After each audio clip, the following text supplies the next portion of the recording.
80% of the world's remaining biodiversity is in indigenous lands. So we are the last holders of these sacred places and of the diversity of the world.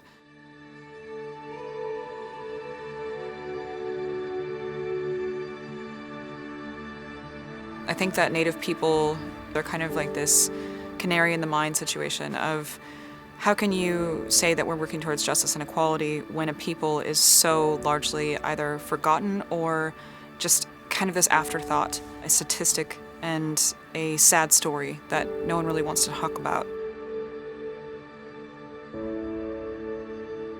You refer to Native people as kind of like this footnote in history. We were here before the arrival of the United States, before, America, before Canada, but after that there's really not anything. There's no more. It's this sad chapter of dispossession and genocide, and then it's just blank. We have to acknowledge and teach our children the truth, and not just the past truth, but the present truth also. When you stand on a piece of land that's been part of your people's history for thousands of years, your ancestors have lived and died there, it is a very different connection that you feel. It's your people's land, and you're almost entirely forgotten. You're a mascot, or you're a logo on a sports jersey. Within our communities, within Indigenous communities, I've seen this healing of this trauma with every generation. With every new generation, it gets a little bit better. And it's still really hard. Youth suicide is a very, very common thing within Native communities, and it's really, really difficult. But there are all these youth, too, who are really empowered and are trying to overcome that.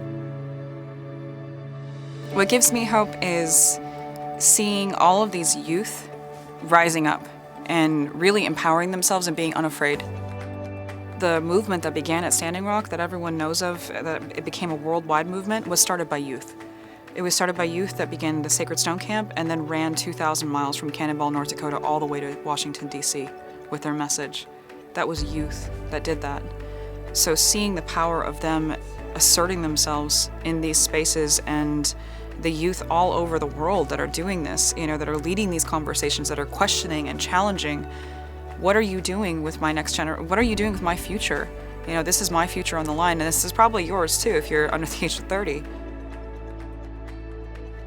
As these water shortages begin, and as they're already ongoing, it's going to be the communities that are already at risk that are impacted first and worst. We are already impacted first and worst by climate change. There are already people that are migrating out from places that are out of water.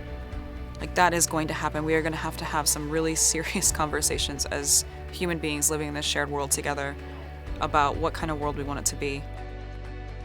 I think that we have a long way to go as a society still in a lot of places, but that we do have a lot of power in Standing Rock, that it is a movement that has continued into divesting from banking institutions.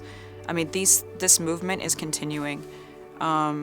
So I hope that Standing Rock stands as a symbol of this is what happens when people can come together, and now we're awake, and these fires have been carried all over the world, so let's continue to grow together.